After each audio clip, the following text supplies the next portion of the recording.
Assalamualaikum. Thank you so much for having me here today. What I want to talk about is the status of rule of law and democracy in Egypt.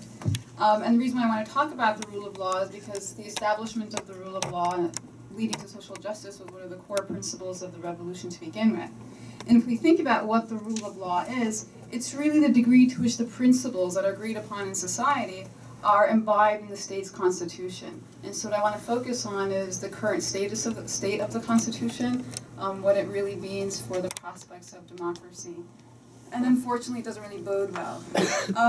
When we think about what a constitution is, so there's two main schools on this. There's the literalist approach and there's the interpretive one. The literalist one is that you just need to have a constitution, right? You need to have these words that are written that are legal. The content of them doesn't really matter. And so you don't need to have a constitution that will lead to justice in society. But on the other hand, the second approach says that no, there has to be an ultimate goal of the Constitution, which is to lead to social justice. And so I want to read to you what the rule of law in this regard is defined as by the United Nations. It's the principle of governance in which all persons and institutions, public and private, including the state itself, are accountable to the laws that are publicly articulated, equally enforced, independently adjudicated, and which are consistent with the international norms of human rights and standards. It requires measures to ensure adherence to the principles of equality before the law, accountability to the law, fairness in the application of the law, separation of powers, participation in decision-making, legal certainty, avoidance of arbitrariness, and procedural and legal transparency. It's a long definition, but it's an important one because we're going to see whether the current Constitution upholds this definition. So in this regard, the rule of law is a set of rules that are supposed to promote social justice in society. And so if we understand what that definition of rule of law is, we can begin to see if what the current status of the Constitution is in Egypt is ultimately going to uphold that, a goal of the initial revolution. And so what I want to talk about is the Constitution, the elections, the level of political participation in Egypt today, and freedom of expression. So the Constitution, as it stands today, the draft that was completed in December by that 50-member committee, was far from demographically or politically representative. There were only 5 women, 3 Copts, and 3 Azheris. And if we think about the political composition of that group, there were only 6 people that were from political parties. There was 1 Islamist from the Nur Party. And so there wasn't representation within that committee. The draft that was put forth for the referendum 2 weeks ago included many provisions that would guarantee the power and the autonomy of the military and allow for military tribunals of civilians. The proposed constitution that was just voted on granted autonomy to that powerful state institution called the military, the judiciary, and the police. The military's leadership is guaranteed. The military, for example, the defense minister serves for 2 presidential terms, is an appointed post, has the power to dissolve parliament, which means the military is in power. Military courts are given the power to try civilians, part of a very long-standing practice in Egypt. And there's this wonderful thing called the newly formed police council. The police council is given the right to approve or reject all laws dealing with the police. It has the right to reform itself, and it has the right to veto all those reforms. In this regard, the Constitution does not protect the rights and freedoms of Egyptians. It grants the military the custodianship of the state, and it puts them above anyone else. In many regards, the Constitution enshrines many things that have plagued Egypt. There's little room for accountability. Institutions that haven't provided services can continue to not provide services. There's a high rate of unemployment. The educational infrastructure is deteriorating. If we think about what the per capita income in Egypt is today, it's $3,200, which sounds pretty good. But if you look at the income distribution, 50% of Egyptians live on $2 to $4 a day. And so to get into the top 5%, you have to have $3,100 per year. To get into the top 1%, $6,000 per year, which means there's a huge income gap, which means that those that have everything, and those that have very little are the majority of the country. there's no mechanism for the protection, there's no mechanism for the enforcement of rights, and so rights will remain unprotected. The reason why this is important is because there's, and I'm going to get to this in a different way in a minute, the new Constitution has a lot of rights listed, which look pretty nice, but the way they're going to be legislated is going to be very different in this Constitution versus the 2012 draft. The 2012 draft differed greatly in that it gave much more power to the Parliament. And so accountability was going to have to be represented. In the current Constitution, you need 2/3 majority to actually affect any legislation, which means all of those rights that need to be articulated and legislated upon have to be agreed on by a supermajority within the Parliament, which is not going to happen. On the rights issues, I'll tell you what are going to happen on other issues.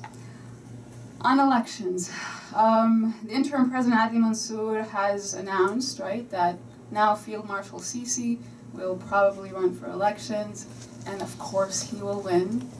And so the roadmap, remember, was that parliamentary elections would happen before presidential elections. Now the reason why that's important is because parliaments are the site with which we actually have competition and inclusion, and that's where the elections are for. But if you have presidential elections first, and Field Marshal Sisi wins, what's going to happen is he'll create a new party, and that party will win an overwhelming majority of the parliament, especially since there are many stipulations on party formation in the current Constitution. And so what you're going to get is a parliament that is the rubber stamp for the executive. And so you're going to have decreased political participation, which is a benchmark of democracy.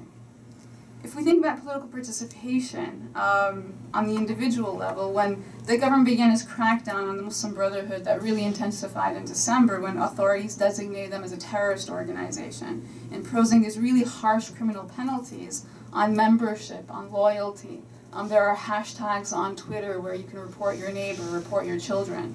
The Constitution, furthermore, explicitly says that you can't have political party formation on religious grounds. And so what happens when you prevent the historically strongest political party or political institution or institution that was opposing the government from being part of the public or political opposition is that there is no even space for critique.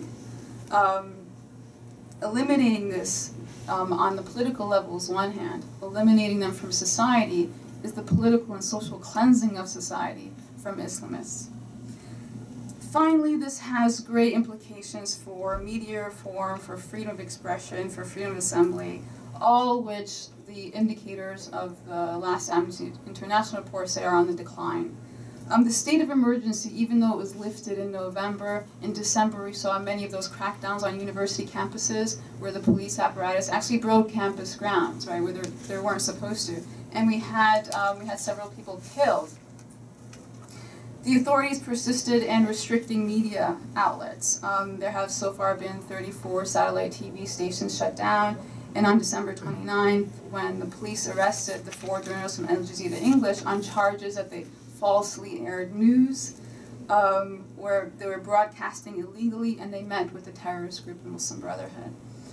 If anyone watches any of the media coming out of Egypt today, when the accusation against Al Jazeera reporters is the airing of false news, this is not a joke. The media today only gives us false news to a certain extent.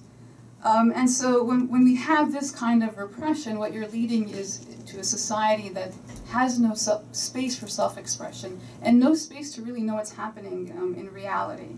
So you have a society living under a veil of hysteria.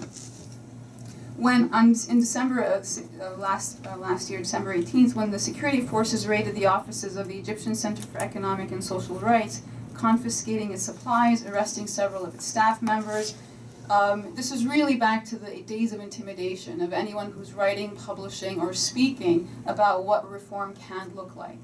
And so if you think about them, as well as the arrest of the 3 key members of the April 6th movement who ultimately were part of the major revolution, you're seeing that we're returning to a place where even organizing, being voices, is being repressed. The confrontation between security forces and the protesters that occurred on those university campuses really defy the definition of excessive force. And again, there's no institution to check the power here. If we look at the moment when we think about why Muslim Brotherhood was counted as a terrorist organization, it was because of several bombings, right, that they have systematically condemned, but also have been, the responsibility of which has been claimed by Ansar Bayt al-Maqdis. Ansar Bayt al-Maqdis is not listed as a terrorist group. You can actually be a member of Ansar Bayt al-Maqdis and it's okay. But if you have loyalties to or advocate for the release of political prisoners that are members of the Muslim Brotherhood, you are a terrorist loyalist. And so we need to understand the cloud of hysteria that exists in Egypt today. The partial absence of the rule of law, was one of the reasons of the revolution. Today, we have a constitution that enshrines the absence of the rule of law as defined by the United Nations. It enshrines in it. And so the long-term effects of this constitution are going to lead Egypt in a direction that's far off the path of democracy. When we think about what democracy is, and so I'm a professor of political science and I teach Federalist 10, the Madisonian notion of democracy. It's all about factions and the formation of political parties and inclusion and process, right, to get strong, refined democracy. This constitution eliminates that. It eliminates the roadmap towards democracy. So the period following the revolution, that 18-month and especially that 1-year period, did witness a moment where there was a trend toward respecting the rule of law, or the perception of there is going to be a return for this call for the rule of law, through changes such as the enforcement of some judicial decisions, trying the former president, this path towards reconciliation and transitional justice. And much of his entourage was actually brought before the courts. However, the moment was really short-lived, and the current situation today doesn't bode well for democracy. It establishes a supreme executive that's enshrined in the institution of the military with no system of social recourse or legal resource or social justice. The brilliance of democracy is that it's protected by a constitutional system, and this is absent in Egypt today. As I mentioned at the start of my talk, is that the Constitution is meant to actually move towards social justice. The Arab Spring of 2011 and the euphoria towards getting to constitutional democracy and ultimately social justice has now been replaced by something entirely different. And I know that much of the literature went through this Arab Spring, Arab Fall, and then Arab Winter, but I think we're on the cusp of the Arab polar vortex. And I know it sounds funny, but the reason why it's critically important for us to understand is that it enshrines a long-term system of social and political injustice that if the roadmap continues as it is, and if the United States gives the stamp of approval in the next couple of months, this is not going to be something that's short-lived. It'll be about 10 to 15 years before we're starting to emerge out of this. Thank you.